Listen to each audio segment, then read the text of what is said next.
Progressive movement के ओर से अफ़गानिस्तान का जनता जो वहाँ पे तालिबान टेक ओवर हुआ है सरकार का, तालिबान राज के खिलाफ अफ़गानिस्तान के जनता का जो लड़ाई है उसके समर्थन में आए हैं। एक धार्मिक कट्टरतावाद, कट्टरपंथी एक ताकत है तालिबान, और महिला विरोधी, फ्रीडम ऑफ एक्सप्रेशन विरोधी ये एक ताकत है तालिबान। और ये हमारे पड़ोसी देश में जिस तरीके का ह्यूमैनिटेरियन डिज़ास्टर हम देख रहे हैं कि हज़ारों हज़ार लोग उस देश से भागने का कोशिश कर रहे हैं, तो उनके समर्थन में आए हैं।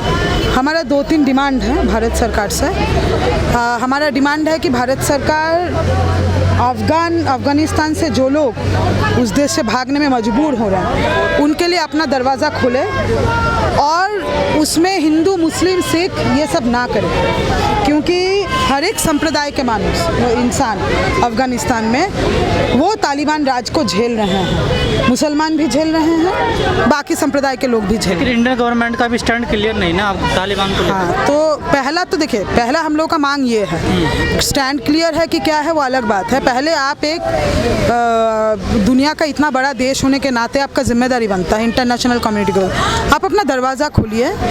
जो अफ़गानिस्तान के जो लोग यहाँ शरण लेना चाहते हैं, और हिंदुस्तान इसलिए जाना गया है, अपने इंटरनेशनल फ्रेटर्निटी के लिए जाना गया है यहाँ पे, यार उसमें धार्मिक भेदभाव ना कीजिए, क्योंकि जो वीज़ा दिया गया है उसमें कहा जा रहा है कि हिंदुओं को और सिखों को दिया जाएगा, तो ये तालिबान टाइप का काम है, तो इसको ना करें। पहला बात हम लोगों का ये है। दूसरा कि हिंदुस्तान इंटरनेशनल फोरम में अफ़गानिस्तान में चुनाव हो, यूनाइटेड नेशंस के देखरेख में चुनाव हो, इसके लिए जो ज़रूरी दबाव डालना है वो डालें। और तीसरी बात, तालिबान के नाम पे हिंदुस्तान के अंदर इस्लामोफोबिया फैलाना, मुसलमानों का दमन, जिस तरीके से योगी आदित्यनाथ देवबंद में ATS का वहाँ पे यूनिट खोल दिए। देवबंद के लोग तालिबान हैं क्या? हिंदुस्तान के देवबंद के लोग। भारत में अगर हम तालिबान कौन है ये देखने जाएंगे तब तो बीजेपी RSS के लोग हम लोगों को मिलते हैं। और ये लोग मैडम मौका तो दे रहे हैं ना बीजेपी को, तालिबान का समर्थन करके मौका तो दे रहे हैं ना। कहाँ देवबंद ने तालिबान का समर्थन किया? देवबंद ने निकले कि तमाम लोग तो कर रहे हैं। कौन तमाम लोग कर रहे हैं? संभल के सांसद शफीकुर रहमान वो कर रहे हैं, मुस्लिम वो करें। देखिए, बीजेपी को किसी के मौका का इंतजार नहीं है, पहले इस बात को समझिए।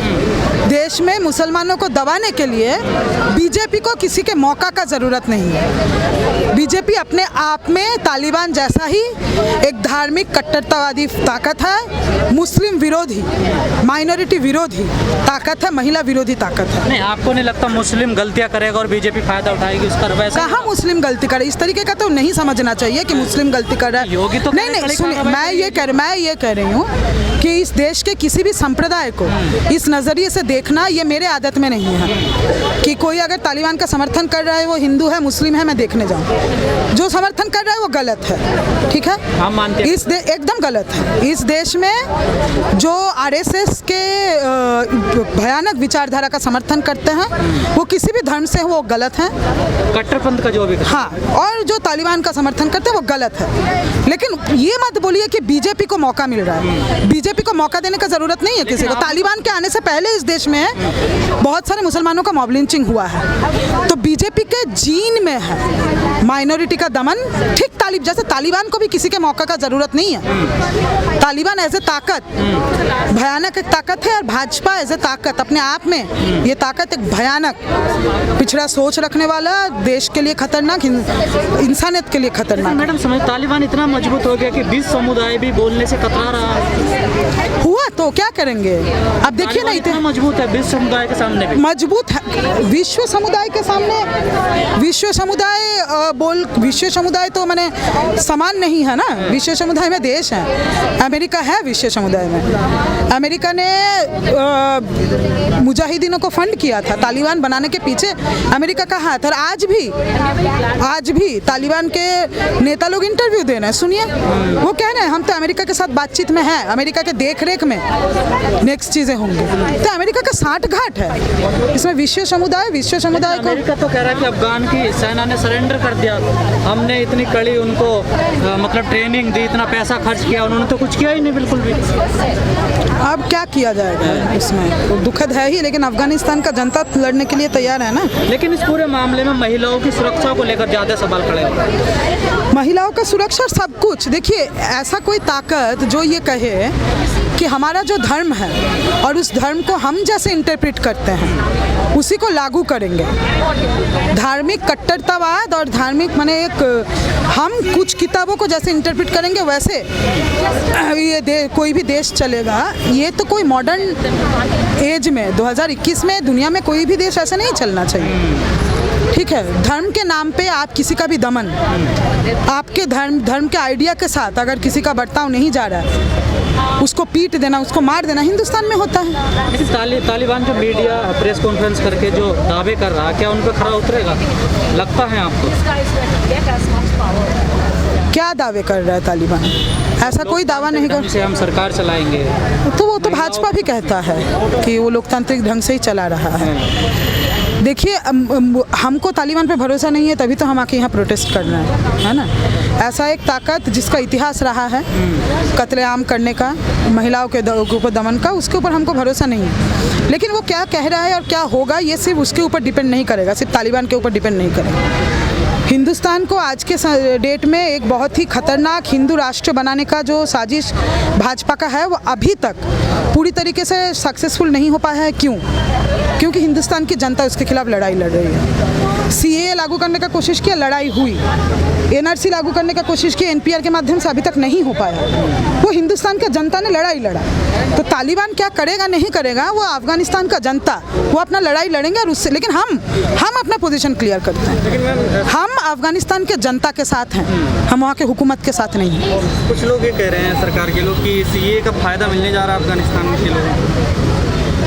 क्या फ़ायदा मिलने जा रहा है? जैसे आपने भी कहा सिख या हिंदू आए उनको हम नहीं, वो कुछ लोग जो कह रहे हैं, लोग तो बहुत कुछ कह रहे हैं। कैसे मिलने जा रहा है ये थोड़ा बता दे, हम भी सुन लेंगे। कैसे मिलने जा रहा है? अगर एनआरसी सीए होता तो उनको नागरिकता आसानी से मिल जाती। कैसे मिलती? जो अफगानिस्तान के हिंदू हैं नहीं मिलती, नहीं मिलती ना, नहीं मिलती। सीए 2014 तक उसका डेडलाइन है, किसी को नहीं मिलती। तो झांसा है ये सर, हिंदुओं के लिए भी झांसा है, सिखों के लिए भी झांसा है। अभी जो वीज़ा ओपन किया है भारत सरकार वो 6 महीने के लिए है। किसी को रिफ्यूजी स्टेटस भारत सरकार नहीं दे रही है। तो ये हिंदुओं को और सिखों को अलग से देखेंगे, ये सब झांसा है।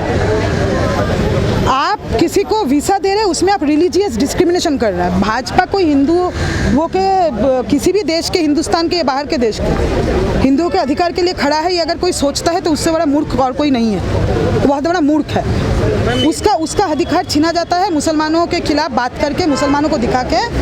कोई हिंदू अगर इस झांसे में है कि अफगानिस्तान के हिंदुओं को फ़ायदा होने वाला है तो वो मूर्ख है। वो पहले सीए का प्रावधान पढ़ ले, अपना दिमाग ना बेचे भाजपा के हाथों, पहले ये देख ले। 2014 तक का बात है, ठीक है, सीए में। और रिफ्यूजी स्टेटस हिंदुस्तान अभी तक अफगानिस्तान से किसी को भी देने का वादा नहीं किया है। ये भी कहा जा रहा है यूपी इलेक्शन में मुद्दा बनने वाला है, क्योंकि आपने खुद अपने मीडिया इसमें प्रेस में लिखा हुआ क्या कि चुनाव आयोग इस पर ध्यान दे कि पंजाब में यूपी में चुनाव हो, उस पर बीजेपी मुद्दा न बनाए। किसको? इस इशू को तालिबान वाले। ऐसा थोड़ी हमने लिखा है, हमने ऐसा नहीं लिखा है। नहीं, आपकी मांगों में है ये भी क्या है कि पंजाब या यूपी में जो चुनाव होने वाले हैं उसमें बीजेपी से तालिबान को मुद्दा न बनाए, चुनाव आयोग इस पर नज़र रखे, इस्लामोफोबिया ना फैलाए, ये लिखा हुआ है। ठीक है, हम किसी को कैसे कह सकते हैं कि कौन क्या मुद्दा बनाएगा नहीं बनाएगा। हिंदुस्तान के संविधान में आप अगर चुनाव लड़ना चाहते हैं तो आप किसी जाति या किसी रिलीजियस कम्युनिटी के खिलाफ नफरत नहीं फैला सकते। हम बोलने वाले कौन होते हैं भाई? हिंदुस्तान का कानून है ये। तो तालिबान के नाम पे हिंदुस्तान में अगर मुसलमानों के खिलाफ नफरत फैलाएगा बीजेपी, हम नहीं बोलेंगे। कानून तो जाने क्या क्या है ना, होता तो सब कुछ है। हाँ, तो क्या कीजिएगा, लड़िए, हम तो लड़ ही रहे हैं सर, आप भी लड़िए। आए हैं प्रोटेस्ट में, 2 नारा हमारे साथ लगा देते अच्छा सपा का बयान आ गया नेता का, उसके बाद से ये बताया जा रहा है यूपी इलेक्शन में खास मुद्दा बनने वाला है। बनेगा ही, और क्या होगा। भाजपा ने कुछ किया है उत्तर प्रदेश में? कुछ किया है? इतने हज़ारों लोगों का मौत हो गया, नौकरी नहीं है, वो करेगा ही। लेकिन fact of the matter is प्रधानमंत्री नरेंद्र मोदी का तालिबान पे आज तक कोई पोजीशन नहीं आया। ठीक है।